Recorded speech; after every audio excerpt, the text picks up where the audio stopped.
Hello dear students, तरुण progressive YouTube channel में आप सभी का इस हिंदी साहित्य की आज की कक्षा में हार्दिक स्वागत है। अब हम हिंदी साहित्य की पुस्तक सरयू के पाठ 1 भक्तिकाल निर्गुण काव्य धारा के प्रमुख कवि कबीरदास जी के बारे में कंप्लीट पढ़ चुके हैं। उसके बाद अध्याय 2 में पढ़ेंगे मंदोदरी की रावण को सीख। मंदोदरी कौन थी? रावण की पत्नी थी, पतिव्रत धर्म का पालन करने वाली थी। रावण को असत्य से सत्य मार्ग की ओर अग्रसर करने वाली, अधर्म से धर्म की ओर उन्मुख करने वाली, सच्ची पतिव्रता, नीतिज्ञ, कुशल राजनीतिज्ञ और विवेकशील रानी थी रावण की प्रमुख रानी। लेकिन रावण ने अंत तक उनकी बात नहीं मानी और अंततः लंका का विनाश हो गया। तो इसमें पूर्व भूमिका के रूप में पढ़ते हैं। ये रामचरितमानस से लिया गया अंश है, जिसमें रामचरितमानस में प्रमुख 7 कांड है। सबसे पहले बाल कांड जो सबसे बड़ा है, उसके बाद है अयोध्या कांड। राम के राजतल की तैयारी होती है और रानी के द्वारा 2 वर मांग लिए जाने के बाद भी राज गद्दी से विमुख हो जाते हैं और राजा दशरथ को रानी के वचनों के अधीन होकर, मजबूरन होकर वह वर स्वीकार करने पड़ते हैं। भगवान राम वन की ओर चले जाते। उसके बाद है अरण्य। अरण्य का मतलब होता वन। वन गमन का जो जीवन है वो अरण्य कांड के नाम से कहलाता, तीसरा कांड। फिर चौथा कांड है किष्किंधा का राजा था सुग्रीव, उसको भी उसके भाई बाली ने बेदखल कर दिया, तो वह पर्वत पर रहता था हनुमान जी के साथ और अन्य मंत्रियों के साथ। तो किष्किंधा का राजा था, इसलिए चौथे को कहा गया किष्किंधा कांड। वहां रहकर भगवान ने सुग्रीव से मित्रता की और उस बाली के द्वारा उसका राज्य और जो पत्नी छीन ली थी बाली के द्वारा वो वापस दिलवाई।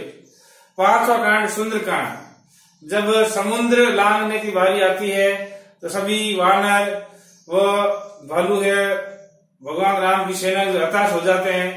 लंका भारत से बहुत दूर है, तो समुद्र लांघने की हिम्मत हर किसी में नहीं है। उस समय जामवत जी और अन्य वानर भगवान हनुमान जी को, बजरंगबली को, उनकी पूरी जो शक्ति है वो किसी श्राप के कारण भूल गए थे, वो शक्ति याद दिलाते हैं और सुंदरकांड का पाठ करते हैं हनुमान को शक्ति याद दिलाने के लिए।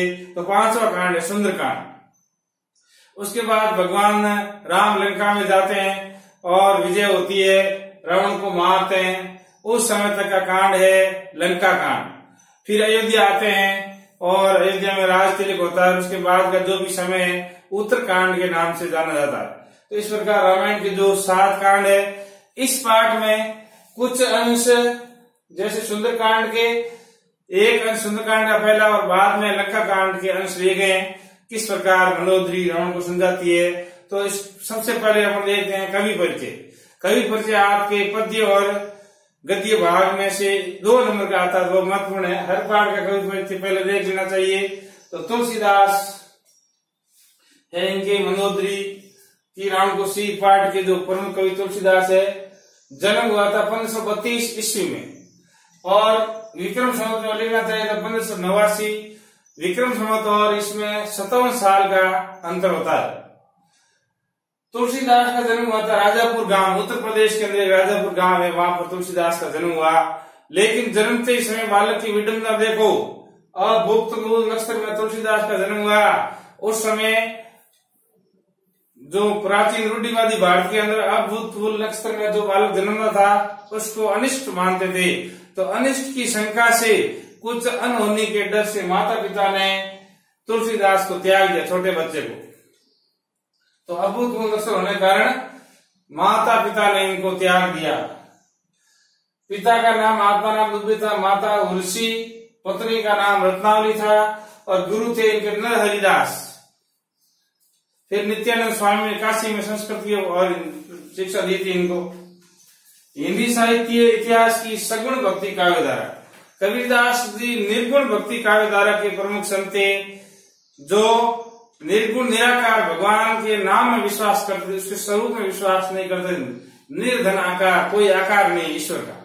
ये है सगुण भक्ति, मतलब जो भगवान के रूप को मानते हैं, स्वरूप को मानते हैं, उनके माता पिता कौन थे, भगवान के कहाँ जन्म हुआ आदि सभी विविध घटनाओं को मानते हैं, समर्थन करने वाले सगुण भक्ति उपासक माने जाते हैं। सगुण भक्ति में दो तरह की काव्य धारा है, राम भक्ति काव्य धारा और कृष्ण भक्ति काव्य धारा।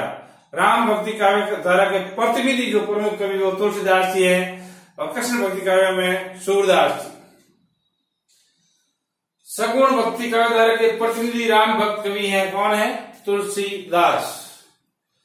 इनकी भाषा है अवधी और ब्रज, अवधी और ब्रज दोनों भाषा रचना की, और इनके जो प्रमाणिक ग्रंथ हैं, हिंदी ग्रंथ अकादमी भारत सरकार द्वारा 12 ग्रंथों को प्रमाणिक माना गया। इसमें रामचरितमानस, कवितावली, गीतावली, दवावली, विनय पत्रिका, हनुमान बाबू, वैरागी संदीपनी, रामाज्ञा प्रश्नावली, ऐसे अनेक 12 ग्रंथ हैं जिनको प्रामाणिक माना गया है। 12 ग्रंथ।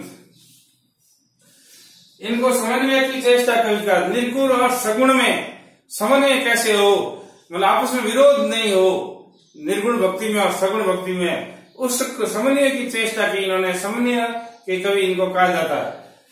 कलिकाल के वाल्मीकि इनको कहा जाता है। जैसे वाल्मीकि ने रामायण की रचना की, उसी प्रकार कलयुग में रामचरितमानस, राम का चरित्र का वर्णन किया है तुलसीदास जी ने, इसलिए इनको कलिकाल के वाल्मीकि कहा जाता है।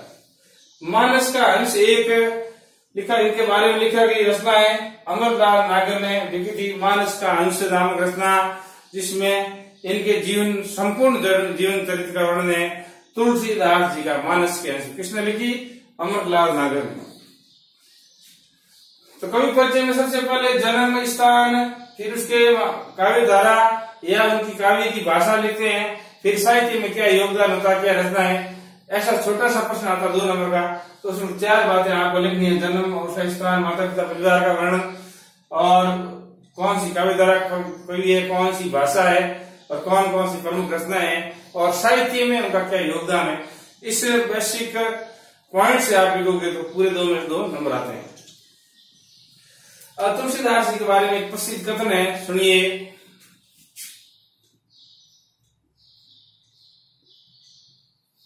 सुरतीय नरतीय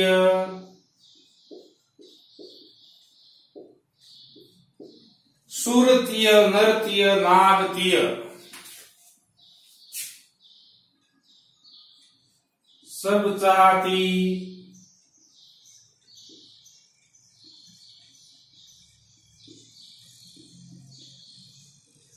अस कोई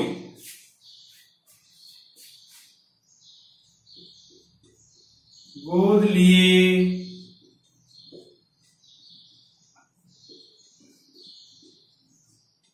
तुलसी फिरे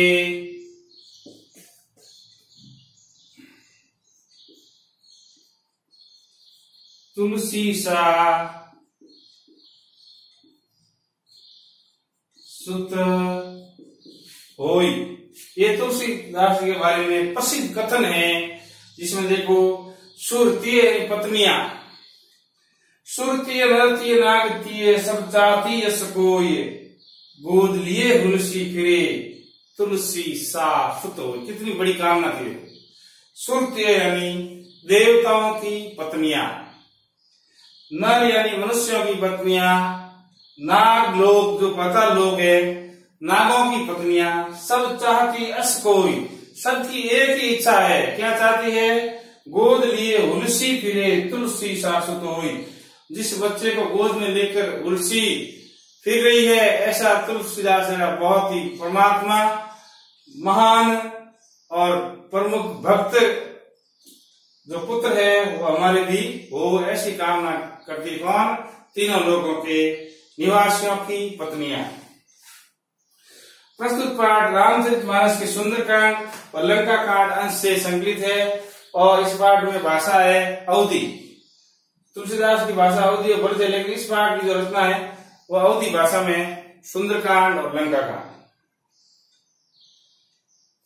सुंदरकांड के अंश में मंदोदरी रावण को दी गई सीख का वर्णन है। रावण को बहुत तर्क वितर्क से मंदोदरी समझाती है, तो मान लो भगवान राम कोई साधारण पुरुष नहीं है, वह परम विष्णु के अवतार है, परम ब्रह्मा है, उनसे वैर मत कीजिए, और जो आपकी जो तीनों लोगों के अंदर प्रसिद्धि है वह नष्ट हो जाएगी, और तुम एक दिन काल के ग्रास बन जाओगे, और तुम्हारी सोने की लंका भी नष्ट हो जाएगी, क्योंकि तुमने जो तीनों लोगों की महान शक्ति है लक्ष्मी स्वरूपा सीता का हरण करके बहुत बड़ा पाप किया है। जो स्वयं अपने आप पतिव्रत धर्म का पालन करने वाली महान पवित्र सती है, उसका अपहरण करके तुमने बहुत ही बुरा काम किया है। इस प्रकार मंदोदरी रावण को समझाती है और कहती है तुम्हारे अंदर जो अहंकार है वही तुमको एक दिन ले डूबेगा। तुम भगवान राम सूर्य है, इस पाठ में कहती है भगवान राम तो क्या माना है सूर्य, और तुम जुगनू।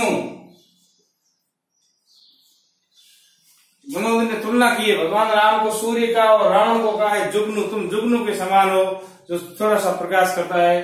भगवान राम स्वयं प्रकाशवान सूर्य है, उससे बैर मत लो। लेकिन अभिमानी और दम्भी रावण नहीं माना और अंत में मृत्यु को प्राप्त हुआ। तो इसमें नीतिज्ञ और विवेकशील रानी बहुत समझाती है, लेकिन रावण उसका कहना नहीं मानता। लंका कांड के अंश में मंदोदरी के चरित्र का वर्णन है। लंका कांड है, इसे आगे उसमें चरित्र है। वह विदुषी बहुत ही विद्वान महिला थी। जो सतियां है, सतियों में मंदोदरी की गणना की जाती है। विवेकशील थी, कुशल नीतिज्ञ थी और विनाशकारी युद्ध का विरोध करती। ये युद्ध विनाशकारी है।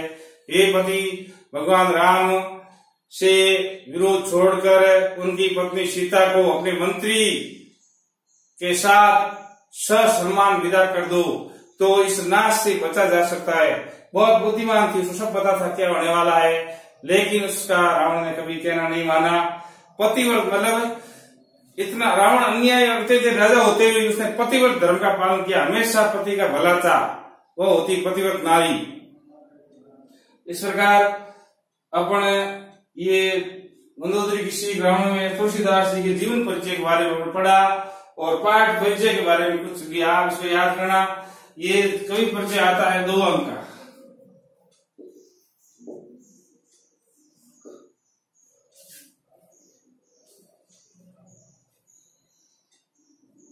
भाषा अवधि उपज है, प्रमाणीकरण 12 याद कर लेना।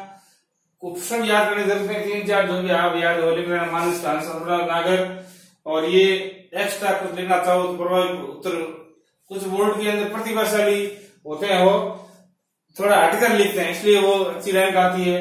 जैसे इसमें आपने लिख दिया प्रस्तुत पद्यांश या पद्य अवतरण राम भक्ति काव्य धारा या सगुण भक्ति के प्रमुख कवि तुलसीदास जी द्वारा उद्धृत है या अवतरित है। इसमें पतिव्रत धर्म का पालन करने वाली मंदोदरी द्वारा रावण को दी गई सीख का वर्णन, इतना ही लिखना है संदर्भ प्रसंग में। फिर इसके अंदर अलंकार का प्रयोग है, फिर अवधि भाषा का प्रयोग, राम द्वारा रावण को दी गई नीतिज्ञ जो सलाह का वर्णन है, ऐसा आपको लिखना है। तो आप इस वीडियो को देखें, याद करें, बी अलर्ट, बी एक्टिव।